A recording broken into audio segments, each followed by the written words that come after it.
currently pursuing my, like I said, my doctorate, but I really want to shape how, these systems that I've operated in work because I've seen it from both sides of the table.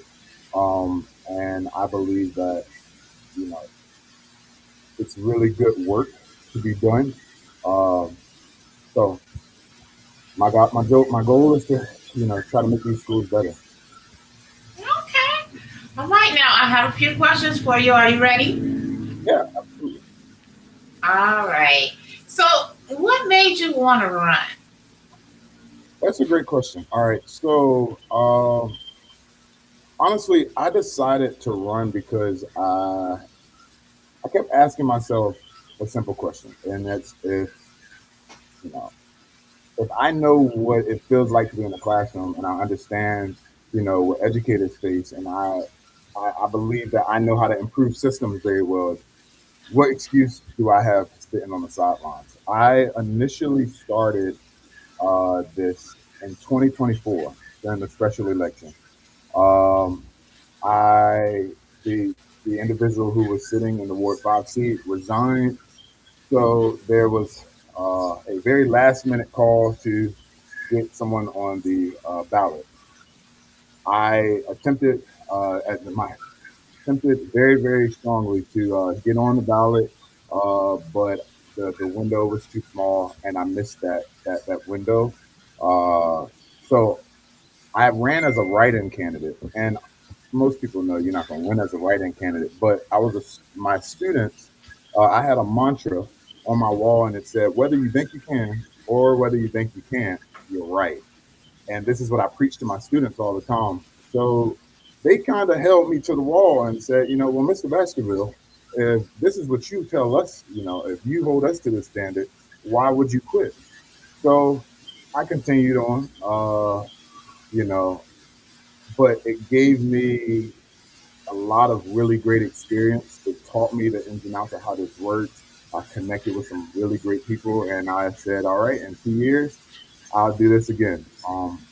But I believe, the teacher's voice belongs at that table. And too regularly, not just in Hampton Roads, but nationally, that's a voice that's missing. It has a lot of retirees, it has business people, community advocates, parents, but where's the teacher? Where is the teacher's voice and the teacher's perspective? And I believe students deserve more than just good intentions. They deserve measurable results.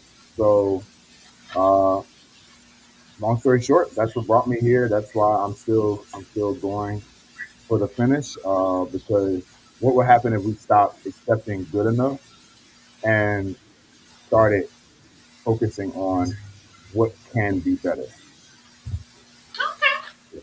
So, what schools are in Ward 5? Okay. So Ward 5, we don't have high schools. We have Bayview Elementary, Larry Moore Elementary, Little Creek Elementary, Terrellton Elementary, um, Crossroads School, and Azalea Garden Middle. I think I named them all. Yeah. Okay.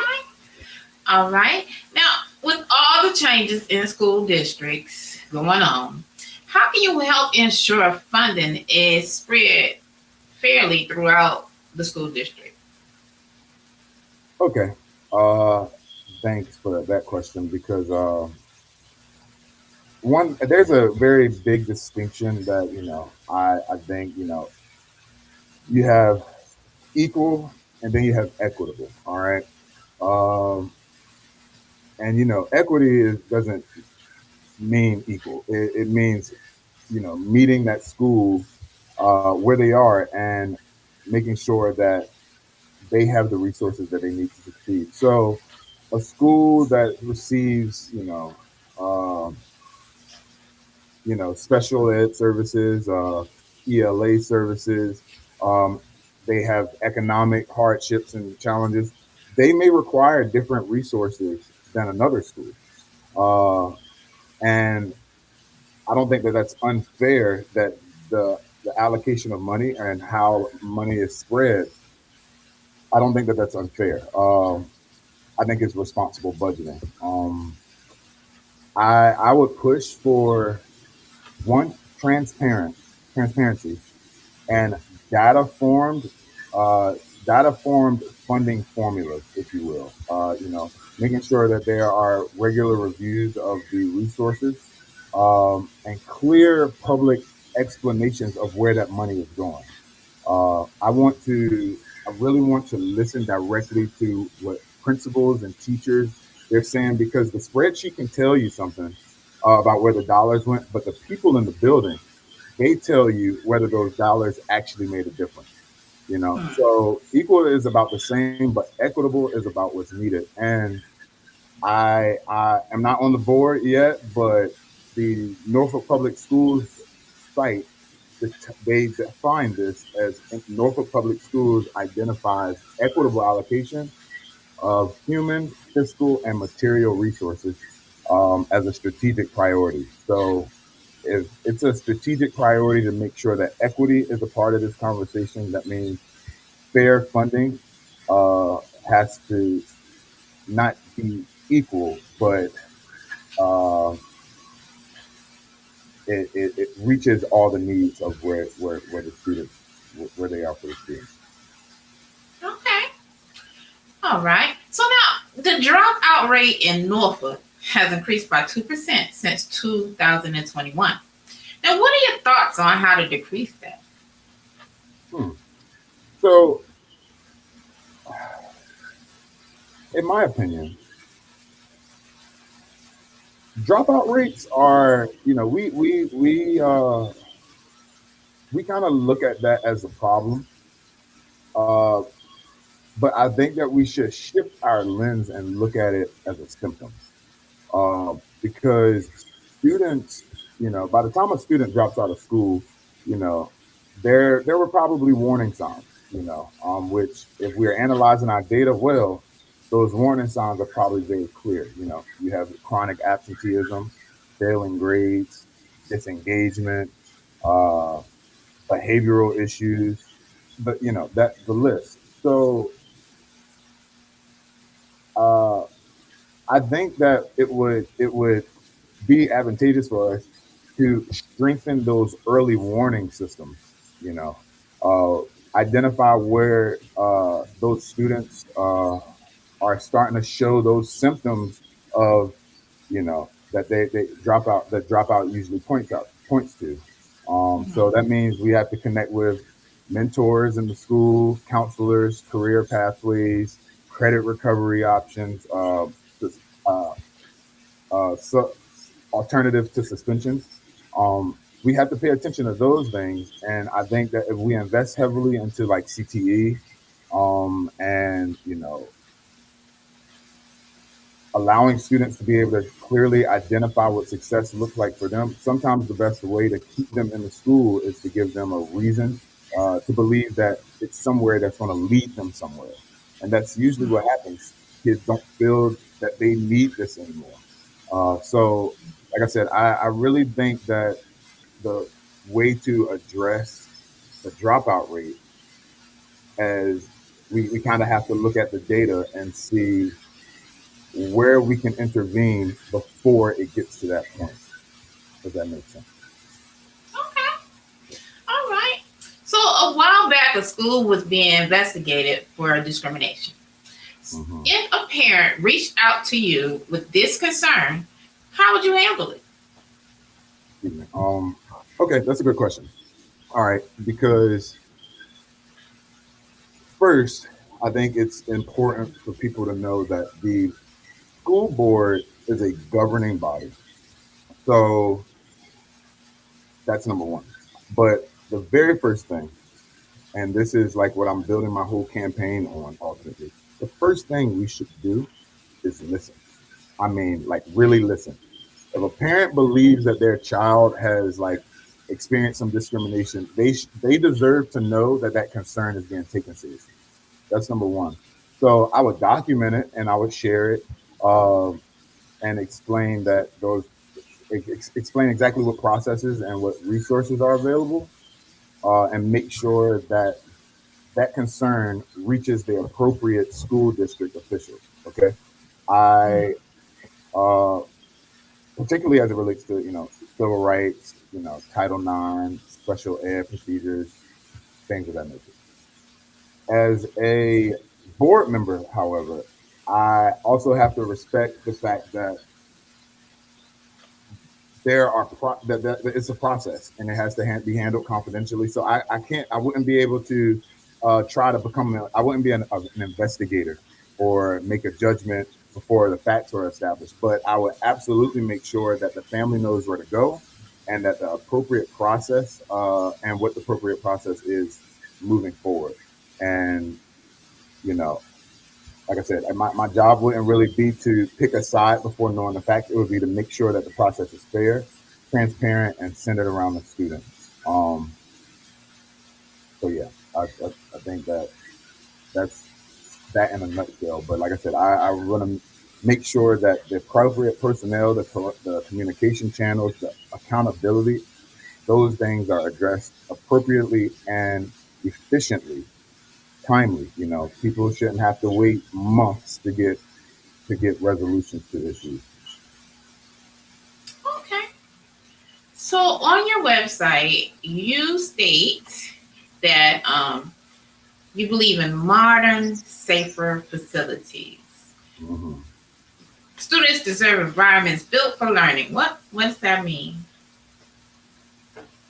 If any place that you go into that is funded by the state or the government, there are cameras, there's security.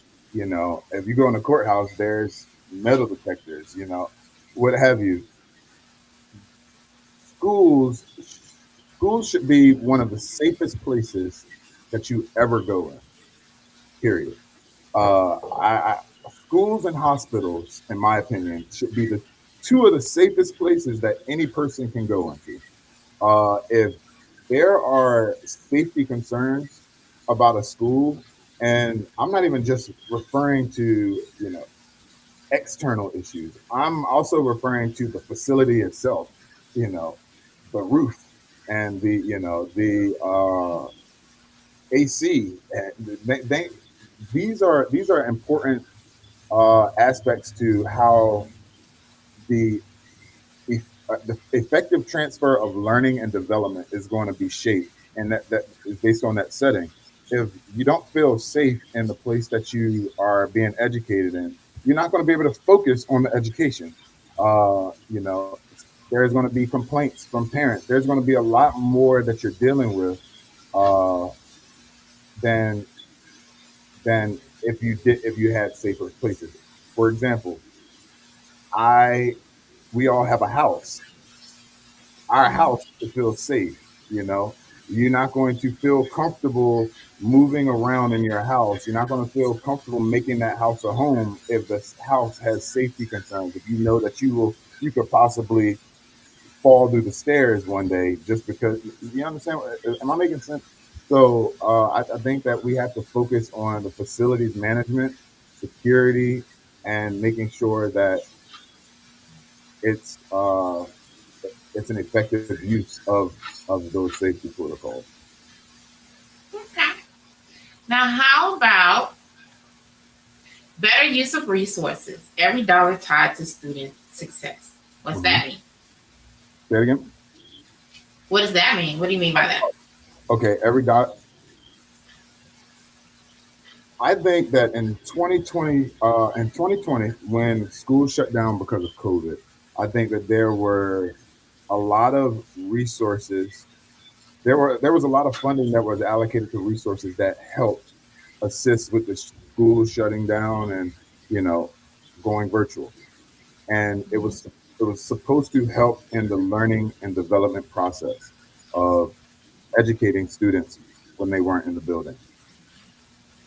We're not in COVID anymore. We're not. That's not the reality anymore. And I believe that some things, we need to pay attention to. Some things may not be as useful anymore. They may not be enhancing learning, but some things may be crippling the learning, Mhm. particularly the technology use.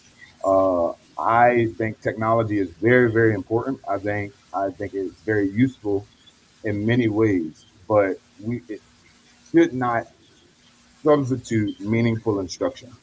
Uh, the art of being able to write and read well is something that we're losing, and I know whole in part because I've been. That's the year that I started teaching was in 2020.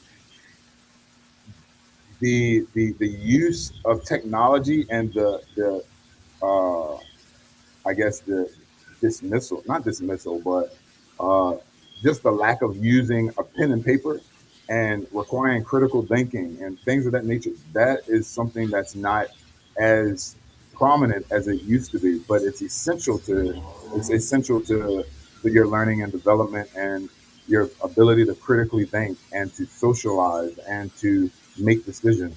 So I think that the funding that we're using and we're putting our money, it needs to make sure that it's enhancing the learning environment and setting up students for success, and not just another expensive tool to substitute in that learning and development. Okay. So now my last question. What are the top three things you hope to accomplish if elected? First, I want to strengthen our educators. Uh, that could be, people may think I'm being biased because I was a teacher, but absolutely, I am being biased. Teachers are our greatest educational asset.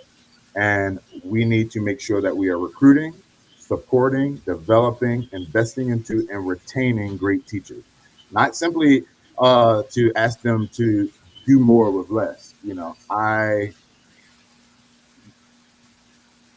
Every communities need great schools. Great schools need great teachers, and that's first. Second, and before I go to second, it's important to highlight that investing in teachers is investing in students. That's the bottom line. That's who is doing the front end work every single day. That's who the student remembers. That is who shapes that student. That is who makes a school operate. So if we aren't taking care of that piece first, if we're not making sure that educators are taken care of, that it is ultimately going to show out in student success. But also, the next thing I would say is to improve student outcomes, particularly in literacy, graduation, and college and career readiness. Because I want to make sure that students have multiple pathways to success. All kids don't want to go the traditional college route.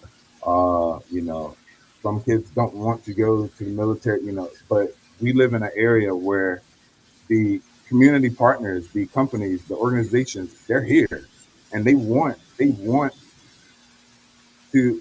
us to make sure that we are creating the workforce for the future. So I definitely want to make sure that there are equal, well, equitable outcomes for all students, regardless of where you come from, what your background is, what your neighborhood is.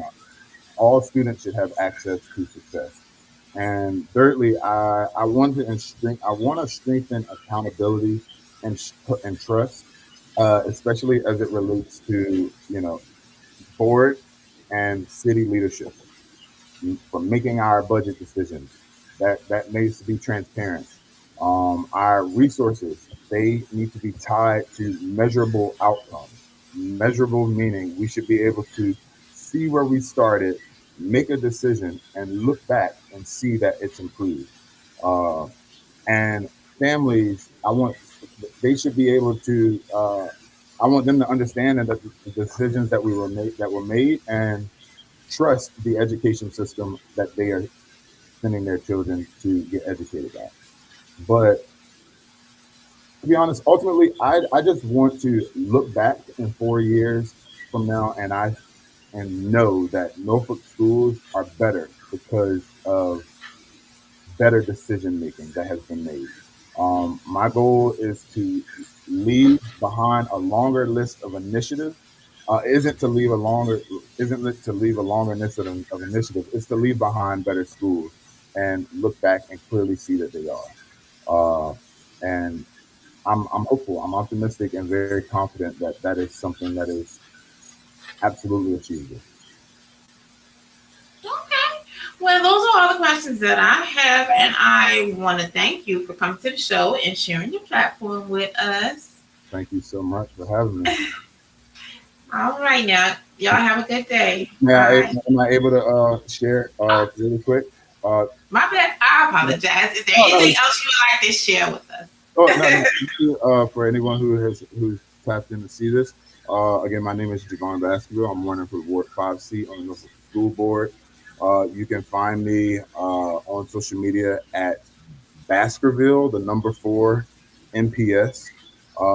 And please, if there's questions that you have, please shoot me an email or DM. There's links in the bios and things. So I want to hear, I want to know what the concerns are that people are experiencing regularly. But thank you so much. And if you live in Ward 5, I would love to earn your support and your vote in November. But that's all.